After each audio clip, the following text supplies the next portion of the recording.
আজকে যে বিষয় নিয়ে আলোচনা করব সেটা হচ্ছে স্ত্রীধন। স্ত্রীধন কি? স্ত্রীধন মানে কোনো পুরুষের সঙ্গে যখন কোনো মেয়ের বিয়ে হয়, তার বিয়ের আগে কিংবা বিয়ের পরে শ্বশুরবাড়ি থেকে কোনো উপহার, সেটা সোনা গয়না হতে পারে, জায়গা জমি হতে পারে, ঘরবাড়ি হতে পারে, যদি দেওয়া হয়, এটাকে বলা হয় স্ত্রীধন।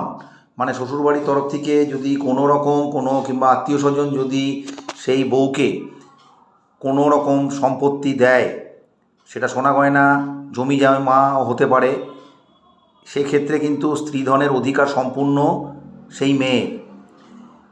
তার স্বামী কিন্তু জোরপূর্বক তার কাছ থেকে সেই ধন কখনই কেড়ে নিতে পারবে না, কিংবা তার শ্বশুরবাড়ির লোকজন ও তার কাছ থেকে সেই ধন সম্পত্তি কেড়ে নিতে পারবেন না।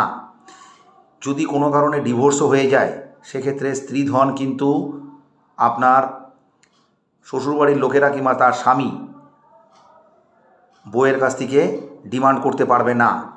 তাই স্ত্রীধন যারা পেয়েছেন, যেসব মেয়েরা, তাদেরকে বলছি তারা নিশ্চিন্তে থাকুন, সেই সম্পত্তির উপরে অধিকার কাউর নয়, সেই সম্পত্তির উপরে অধিকার শুধুমাত্র আপনার।